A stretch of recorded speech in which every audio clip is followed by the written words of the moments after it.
I'll be talking jointly with Kelvin here. He'll talk in a few minutes. In 1981, a Jeffrey Wernick ran a whole company using this concept of Futarchy, I'm going to explain in a minute, for 3 years. He used it to decide who to hire and what features to add to the software he wrote. And after 3 years, he sold it for a lot of money. He's been an investor ever since.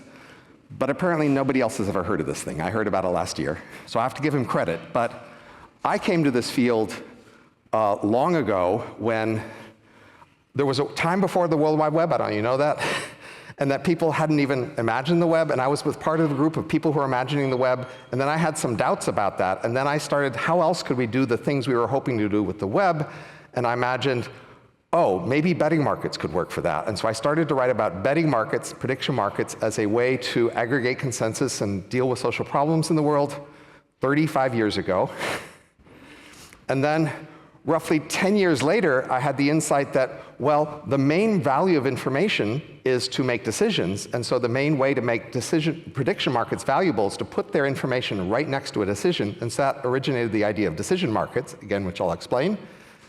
But I wrote about that 25 years ago, 26 years ago now, and not a lot happened for a really long time. And then 3 years ago, a secretive government agency in India started to actually use it for decisions. And 2 years ago, this organization called the DappCon started to make its major decisions using this governance mechanism. And they've made 69 decisions since then. They have 13 customer firms. And then in the last year or so, a number of firms, new firms who I'm advising, have been starting to explore this concept of what I'm calling Futarchy, decision markets. And they include Buttery and Futarchy.fi and some DappDAO in addition. And in these last few days and the last few weeks, I've been hearing from a lot of other people doing other projects that I'm not directly involved with. So this is now a thing, which makes me really happy after only 26 years waiting for it to get tried. So in general, I'm missing a slide.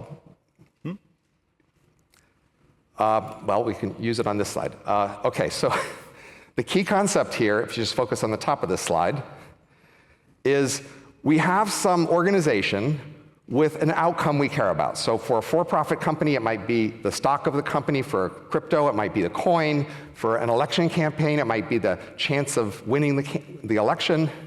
We have an organization with some goal, it could be an individual too, and we make an asset that tracks this goal. So for the stock, for the company, the price of the coin, and then we can have a market in this asset, as you well know, and that's the unconditional market for this asset.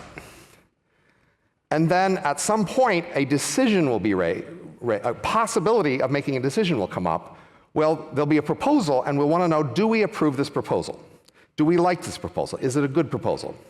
So then the key idea is we now make conditional markets. So in an unconditional market, you just trade, the stock, say, for cash. But a conditional market, you make the trade, but the trade will be called off, canceled, as if it never happened if a condition isn't met. So here we're going to trade the stock, say, for cash. In one market, the trades will all be called off if we don't say yes, if we don't approve the decision. But then in another market, we will say the trades will all be called off if we actually make the decision. So we have a price if yes and a price if no for the decision in terms of the asset that we're tracking the value we care about. So this might be, for example, firing the CEO of the company. And we could say, what's the stock worth if we keep the CEO or if we fire the CEO? And then at some point, we will end these conditional markets and actually make the decision. And the idea is to look at the difference in prices between these two markets as the information about what decision to make. That is, we keep the CEO if the company's worth more, estimated by speculators, if we keep them. And we dump them if it's worth more if we dump them. That's the key idea of Futarchy, just basically speculators making decisions about what to do. And so you'll be the decision will be based on the difference in these prices in this period here. And as I said before, actually, all innovation is a combination of some simple, elegant ideas and a lot of messy details. And what I've worked on for many years and want to focus on and talking to you about is that we've been spending a lot of time thinking through the messy details to make this elegant idea work.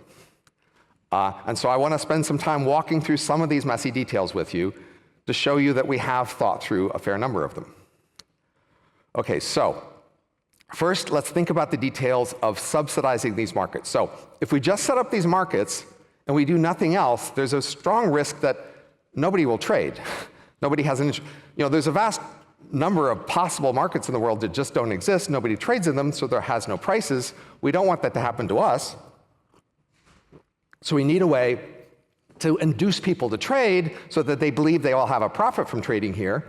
And a straightforward way to do that is to make a subsidized market maker, because the profit from any one trade that changes a price from the current price to what you think the right price is basically proportional to liquidity of the market times that price difference squared. So when you offer liquidity in a market, for example, by directly subsidizing it, you offer a price for information. You're saying, we're willing to pay for information about this topic. So the higher liquidity, the higher the price your offering is. So the first point is you need to offer something. You should be offering something because the information is valuable to you, the organization. And so pay for what you want. But we have several other complexities here. One is that we're going to want to measure this price difference in some period.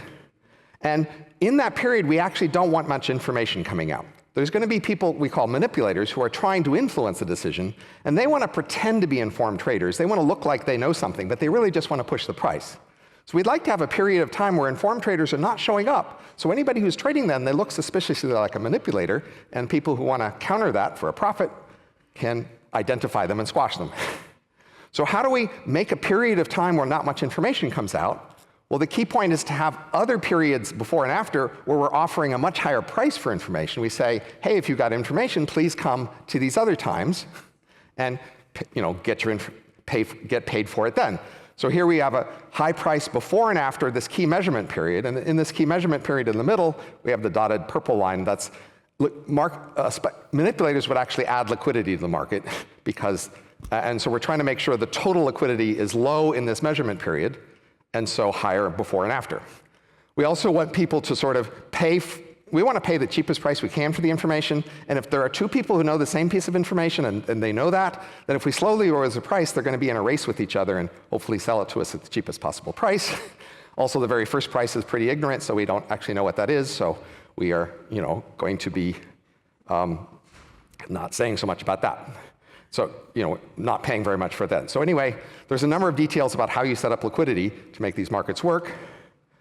Now I want to tell you about another sort of technical problem, which is that if the market is giving advice to decision makers who know more than the traders, you can have what's called a decision selection bias. So this is a modestly complicated diagram, which no longer has my step-by-step pieces of it. You have time, Robin, you can go. Wait. Right? No, but I'm apologizing for the messy diagram. It was supposed to show you these pieces one at a time, but didn't do that.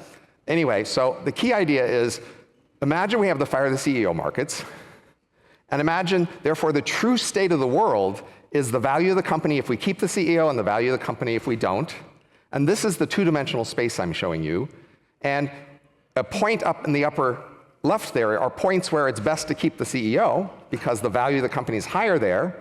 And in the lower right area is the points where it's best to dump the CEO because the company is worth more in that case. Now, we're going to imagine that the decision makers who are actually going to decide this, what if they know the exact point, but we, the market, don't know the exact point? We are uncertain, so we might have a uniform distribution over this yellow area. That's what we know. Now, according to our information, the average of that area is below the line saying, on average, it's best to dump the CEO. And that's what our average information says. But if we know that the actual decision will be based on more information than we have, then we're going to have to make some conditional expectations. So what if the shape of the information was this region? It still says, on average, fire the CEO. But if we're going to think, yeah, but if the point is above the line, then we're going to condition on being in the red area. So we take the average of the red area, and that's the price we're going to get the stock conditional on keeping the CEO. And if it's in the yellow area, the the value of the stock conditional and dumping the CEO is the average of the yellow area. So if we take those two lines in the intersection, they're actually up in the keep area, which says the markets are saying keep the CEO, when our best information is to dump him, which is the decision selection bias. So the key problem here is that we have this bias. Now, it only shows up in some situations, clearly. It's not a thing that always shows up, but we still don't like it. But the key problem here was that the market speculators were wondering, what do the decision makers know? Because they will make the decision based on more information than we, the speculators, have. So a direct fix for that, for example, if the market just makes the decision, then the market can know that the market won't know anything more than they know if they know they're making the decision right now. So you need to make the time of the decision really clear. Right now is when we're making the decision. What do you say right now?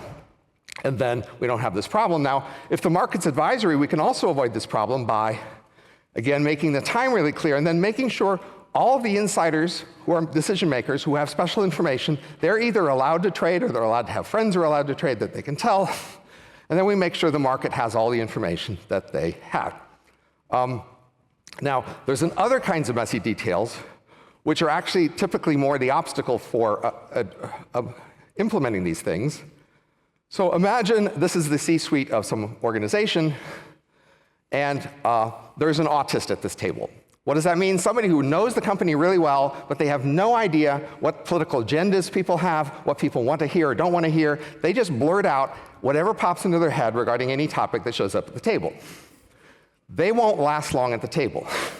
Why? They might be a trusted advisor to somebody else at the table, but they won't last very long there because they will just be very politically disruptive.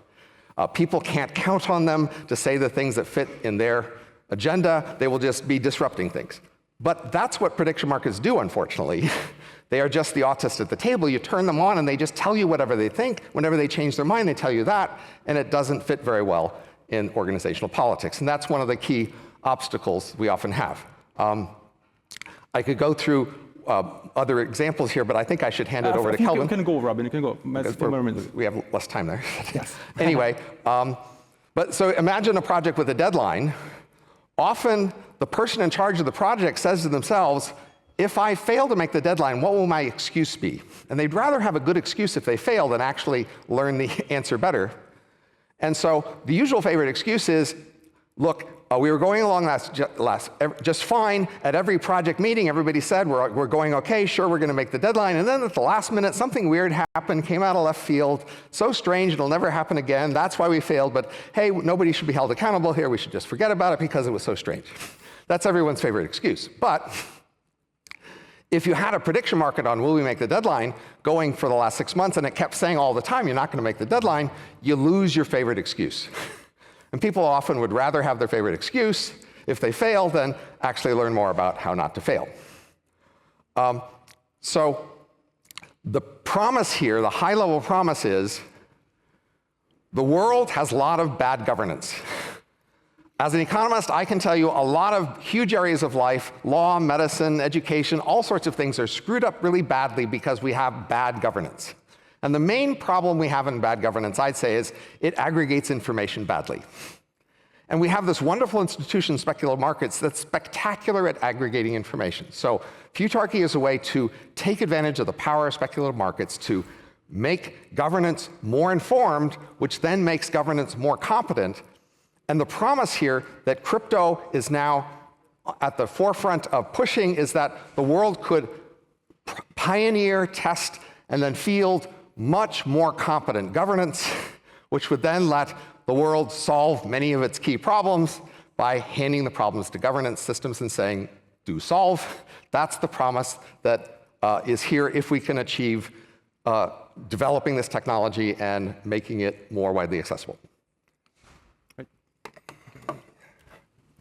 So which one is?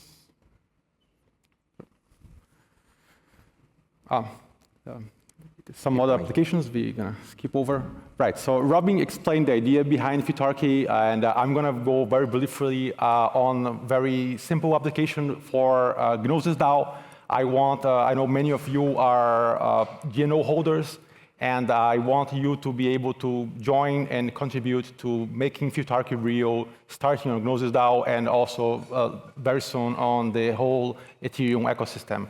So let's go. So we're launching this project called Futarchy. So I'm cas.eth. You can follow me. You can follow us on X.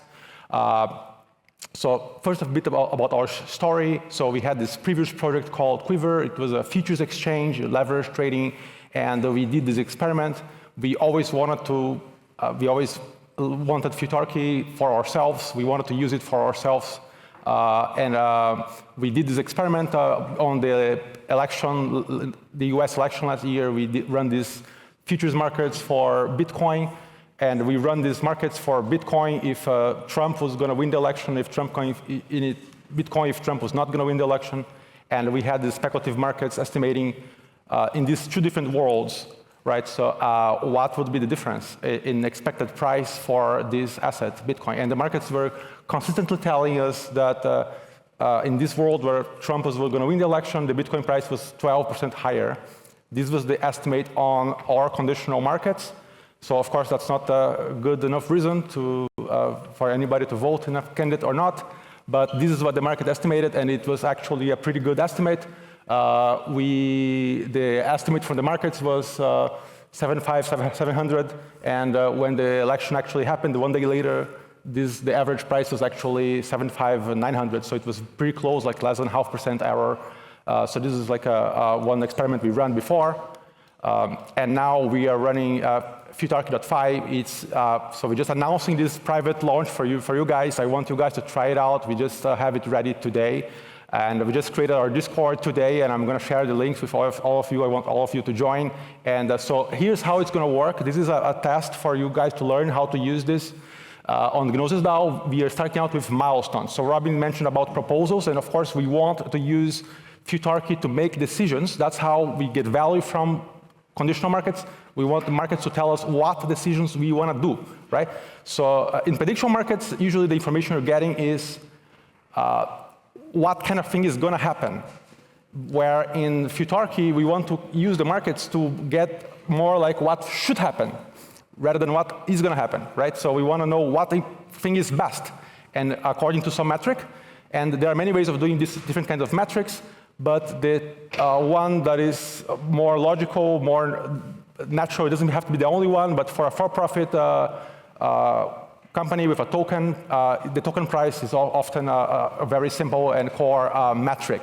So we are going to so we have these milestones that you can trade on GNO, on the GNO Gnosis token, conditional on the milestone being reached and the milestone not being reached. So we just have these 2 milestones now, but we're going to have many more.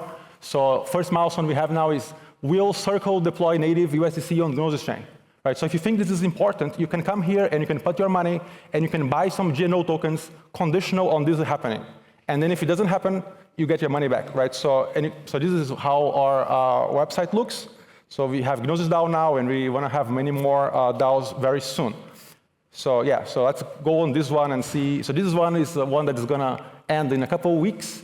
Will Gnosis Pay achieve more than 2 million euros in weekly volume? So we're getting very close to that, and we think that's potentially an impactful milestone for Gnosis. So let's see what you can do here. So here is a description, putting some snapshots here. You see there's a spot price that is a reference. So first of all, you can go here and see and click on Dune and see what the track record is for volume for Gnosis Pay. You see it's getting very close to 2 million. So let's see if the next 2 weeks we can reach this 2 million euro milestone. So we're getting very close, but I'm not sure if we're going to do it in 2 weeks, right? But let's go. So here's the thing you can do. So it's important to separate this from a prediction market. Even though we do have a prediction market that you can go and you can trade on the prediction market outside, and there's this, right now it's trading at 38%. The core idea here is not for you to bet on whether the Gnosis is going to reach its milestone or not at the given time. The most important thing is for you to bet on what's the impact it's going to have, right? So this is the spot price of GNO, and the probability that the milestone is going to be reached is just a reference. What matters is the yes price. What's going to be the price if the milestone is reached, and what's going to be the price if the milestone is not reached, and therefore the impact is calculated based on that. So just show you how it works. You have this charts. You can see the yes price and no price varying over time. The spot price is the normal price of GNO, and it's usually in the middle between the yes and no prices. I'm going to finish up in a few more minutes. So usually the spot price is in between the two yes and no prices. If it isn't, it means you can make a profit by doing an arbitrage. You can buy the yes and the no prices. You can buy both the yes and the no and merge them together and get the spot price for free.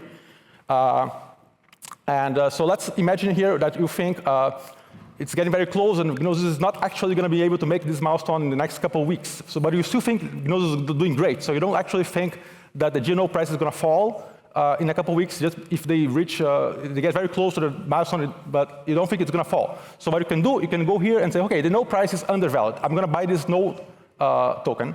So you're not actually betting on whether Gnosis is going to achieve or not the milestone. You're betting on if they don't achieve it, I'm still going to buy Gnosis. I don't think the Gnosis price is going to fall. You can go here. If no, buy. And here you're going to buy 100 using 100 SDAI. And then there we go. You make a trade.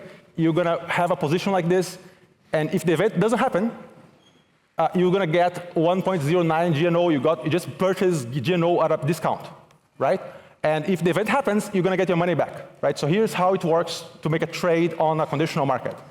So this is the same kind of conditional market that you need to make a trade on a proposal instead of a milestone, right? So yeah, so price did not fall, you made a profit. That's how it works. You can potentially buy for a discount, or you can buy for a small premium, but then you get ensured that you're only buying in this world where the milestone is gonna succeed. So I want to thank our partners. So we are using Claros as our resolution oracle. We are using the Seer contracts we're using the Seer contracts as routers, and we are also using integration with CalSwap, and something really important. So right now it's a testing. It's still in beta mode, so please use with caution. We haven't, the audits on some of the proxy contracts are still ongoing. So right now there's about $2,000 on liquidity on these markets. So it's good for small trades for you to try out. Eventually you want to have like $200,000 liquidity on these milestones and several $1 million on the proposals. And some people ask, well, how are we going to have this much liquidity on proposals? And the answer, the key to that is CalSwap. So you can actually get a significant, we have this, we're going to be getting some of this liquidity from Gnosis that is normally on the GNO SDAI pool. And we're going to be splitting up into the yes and the no pools. And you can do that because if you want to buy some normal GNO, we can just use CalSwap, and the CalSwap is going to buy them for you, and they're going to buy the yes and the no versions automatically and merge them together, right? So it's a way, so in practice, you can provide liquidity to conditional markets to inform your decisions and not reduce liquidity on your regular trades. So this is a core thing on how we're going to be able to get like $1 million of liquidity on these markets. Yeah, so thank you very much. We really want to, so this is just the beginning. We're going to do much, much more. There's so much that we want to do, and this is just the beginning of the journey. So please join us. I want you guys to actually get your phones right now, if you can. And I'm going to leave this open while we have questions. I don't know how much time we have for questions. I went a little bit over time. So this is just our Discord. We just created this morning. So you're going to be the very first to join, and the people who are joining here, I'm going to give them, everybody's going to get a special role for OG, DappCon.